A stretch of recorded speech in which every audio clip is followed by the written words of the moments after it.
Não tenha medo. Jesus sempre esteve no controle. Hoje nós concluímos a leitura do Evangelho de Marcos, no capítulo 16.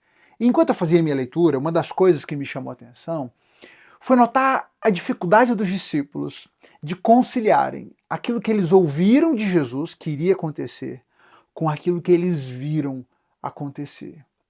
E talvez você me pergunte, pastor, mas o que eles ouviram que ia acontecer não foi o mesmo que aconteceu? Sim, de fato. Tudo que aconteceu, Jesus havia anunciado aos seus discípulos que aconteceria. Que ele seria preso pelas autoridades, que ele seria denunciado por elas, que ele seria condenado, que ele seria morto. Tudo exatamente que Jesus havia anunciado aconteceu. Mas uma coisa é ouvir o que vai acontecer. Outra coisa é, de fato, testemunhar, ver tudo aquilo que Jesus iria enfrentar.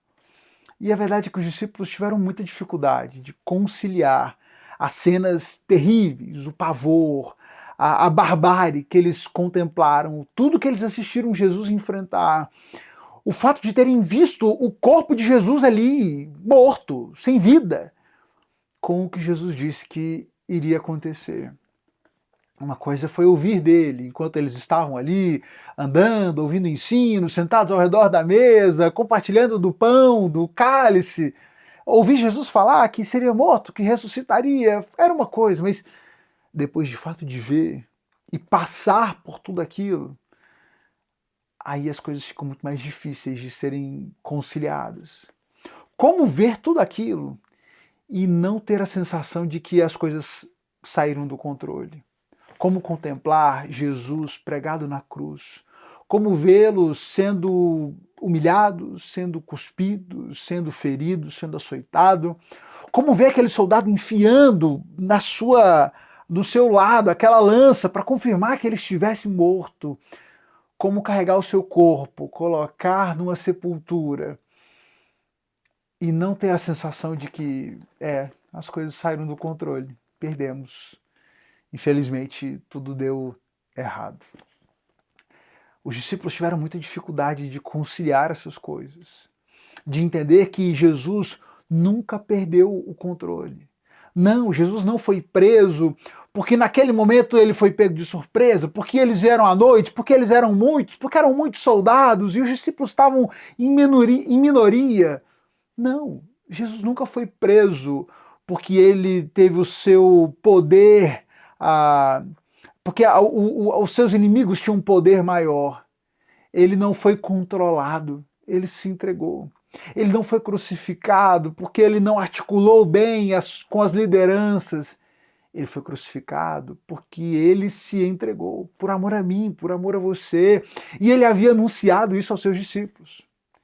Mas uma coisa é ouvir, uma coisa é saber na mente, na consciência.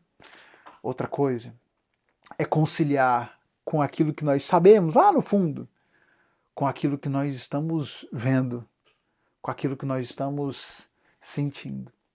Isso, sem dúvida, é evidente, foi muito difícil para os discípulos conciliarem tudo isso. No capítulo 16, nós temos o início do capítulo com esses momentos logo imediatos à crucificação e ao sepultamento de Jesus. O capítulo 16 começa com a narrativa de que ao entardecer do dia seguinte, né, terminado então o sábado, a Maria Madalena, a Maria, mãe de Tiago, Salomé, elas foram comprar especiarias para ungir o corpo de Jesus. E no dia seguinte, no domingo, cedinho, no domingo de manhã, logo ao nascer do sol, elas foram para o túmulo para poder então preparar o corpo de Jesus. E no caminho é interessante ver esse destaque do Evangelho de Marcos, porque elas estavam no caminho discutindo entre elas, e a gente tem um problema, quem é que vai arrastar a pedra do sepulcro? A pedra é muito grande, a pedra é muito pesada, quem é que vai arrastar a pedra para a gente? Percebe como elas... E todos eles haviam ouvido aqueles ensinos, todos eles ouviram que Jesus iria ressuscitar. Mas tudo que eles viram, tudo que eles contemplaram era muito real. Elas estavam ali com as especiarias para preparar o corpo de Jesus, para embalsamar o corpo. Em momento algum passou pela cabeça delas que Jesus de fato fosse ressuscitar, porque o que elas viram foi bárbaro demais, era triste demais, era terrível demais. E elas se deixaram convencer de que Jesus havia perdido o controle, ele havia perdido a batalha. E elas estão ali com as suas especiarias para prepararem o corpo de Jesus, caminhando para a sepultura, preocupadas não em saber se Jesus tinha ressuscitado mesmo ou não, mas elas estavam preocupadas com como é que elas iam arrastar a pedra. Para elas, a grande dificuldade agora que elas iam enfrentar era entrar no túmulo, acessar o túmulo para preparar o corpo de Jesus para o seu sepultamento definitivo. Mas elas chegam à sepultura e elas são confrontadas com a realidade que já havia sido anunciada por Jesus, de que ele não estava mais ali. Elas chegam, a sepultura está aberta. Ao entrar na sepultura, elas se deparam com um homem vestido de branco e ali dentro está um anjo que está sentado ali ao lado e diz para elas: olha, vocês vieram procurar Jesus, aquele que foi crucificado, mas ele não está mais aqui. Ele não está aqui, ele ressuscitou. Vejam, aqui é o lugar onde o corpo dele foi colocado. Vão agora e contem para os discípulos o que vocês viram, contem para eles o que aconteceu. Mas Marcos vai dizer que elas fugiram, elas saíram fugidas do túmulo, saíram correndo, porque elas estavam com muito medo. Elas fugiram de medo daquela situação, mas elas não contaram para ninguém, porque elas estavam assustadas demais com tudo aquilo. Ao longo do dia, então, Marcos vai dizer que Maria Madalena se encontra com Jesus. E aí, ao se encontrar com Jesus e a ver Jesus ressurreto, ela corre, ela vai ao encontro dos discípulos para contar para os discípulos, mas os discípulos não acreditaram nela. Os discípulos não acreditaram, eles não podiam acreditar, porque eles viram a morte, eles estavam lá, eles sepultaram o corpo de Jesus. Depois, diante de tudo que eles viram, não podia ser verdade o que ela estava falando. Depois, outros 2 discípulos se encontram com Jesus num caminho e voltam para contar para os outros que Jesus havia ressuscitado. Mas eles ainda não acreditaram, eles não podiam crer, porque não conseguiam conciliar, eles viram. Jesus havia perdido, Jesus estava morto. Eles só acreditam de fato quando eles estavam ali reunidos, Jesus aparece no meio deles. E inclusive os repreende por aquilo. Fala: olha, que teimosia é essa de vocês? Jesus repreende eles por causa da sua incredulidade obstinada, essa teimosia, essa incredulidade deles. Por que vocês se recusam a crer? Vocês se recusaram a crer naqueles que viram e testemunharam para vocês. Eu não havia dito que eu iria ressuscitar, por que foi tão difícil, porque é tão difícil para vocês acreditar que aconteceu o que eu disse que iria acontecer. Depois de tudo aquilo, os discípulos finalmente acreditam. E é interessante que o texto de Marcos termina com o último versículo dizendo que os discípulos, então, eles foram por toda parte, anunciaram a mensagem, e o Senhor cooperava com eles, confirmando com muitos sinais. Mesmo depois de ter sido levado aos céus, enquanto os discípulos continuavam anunciando a mensagem do Evangelho, Marcos enfatiza que o Senhor continuou cooperando com eles. O Senhor, Jesus, continuou no controle. E estando no controle, ele cooperava com eles, operando sinais, para que esses sinais validassem a mensagem e a pregação daqueles apóstolos. Eles aprenderam, enfim, e entenderam que Jesus nunca havia perdido o controle. Ele não perdeu o controle quando foi preso, ele não perdeu o controle quando foi julgado, ele não perdeu o controle quando foi crucificado ou quando morreu. Mesmo quando o seu corpo estava ali, lançado naquela sepultura, ele nunca havia perdido de fato o controle, porque tudo aquilo só estava acontecendo com a permissão de Deus, com a permissão do Senhor, pela vontade dele, pela entrega voluntária de Jesus. E ele retoma o seu controle no momento certo, no momento anunciado, da forma anunciada, ele retoma o seu controle. E eu digo retoma, se ele nunca perdeu, ele não tem como retomar, mas eu digo no sentido visível para os discípulos. Ele retoma o seu controle aos olhos dos discípulos quando eles o puderam ver ressurreto. Mas em todo aquele tempo que Jesus parecia abatido, que Jesus parecia perdido, fraco, sem ter o que fazer, ele continuava no controle. E é isso que os discípulos levaram um pouquinho de tempo para entender. Muitas vezes é essa a sua dificuldade. Talvez você contemple em diversas circunstâncias da vida, e eu sei que eu passo por circunstâncias assim também, onde a gente está passando por tanta dificuldade, por tanta luta, em que a gente se vê questionando, será que o Senhor continua no controle disso? As coisas parecem que estão dando tão errado.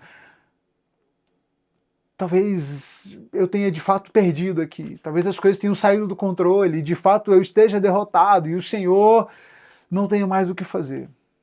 Nessa reflexão de hoje, diante desse texto, eu trago a você essa mensagem de esperança. Não tenha medo. Como o anjo disse àquelas mulheres, não tenham medo, porque ele não está aqui, ele ressuscitou. Eu digo para você, não tenha medo. Ele nunca perdeu o controle. Por mais amedrontadora que seja a circunstância na sua frente, por mais terríveis sejam as oposições, os inimigos que você esteja enfrentando, e por mais que pareça que a batalha está perdida, que você esteja perdido, que o Senhor tenha fracassado na missão de cuidar de você, acredite, Ele nunca fracassou. Ele nunca perdeu o controle. Ele sempre esteve e estará no controle das circunstâncias. Se algo difícil está acontecendo, é pela permissão dele. E ele, na sua bondade, na sua sabedoria, entendeu que agora talvez fosse o momento de derrota. Mas não duvide. Não duvide do seu controle, não duvide do seu poder. Não tenha medo. Descanse na convicção de que o Senhor, o nosso Deus, sempre esteve, está e estará no controle. E por isso nós podemos nos alegrar, e por isso nós podemos encontrar paz e descansar no nosso Senhor. Tem um cântico antigo que nós cantamos, que ele diz, essa paz que eu sinto na minha alma, não é porque tudo me vai bem. Essa paz que eu sinto na minha alma é porque eu amo ao meu Senhor. E por isso, eu não olho as circunstâncias, eu olho para o seu amor. Eu não me guio por vistas, eu não me guio pelo que eu vejo. Por isso eu alegre estou. Enquanto nós guiamos os nossos passos, as nossas vidas, o nosso humor, os nossos sentimentos pelas vistas, nós corremos o grande risco de sermos enganados pelo que vemos, pelo que as circunstâncias aparentam ser. Mas enquanto nós nos lembramos de que o nosso Senhor é soberano, de que Ele sempre esteve, estará no controle, nós podemos encontrar paz, podemos encontrar alegria, que vai além das circunstâncias, vai além do que nós vemos, e se fundamenta, se baseia na certeza de que o nosso Deus é soberano.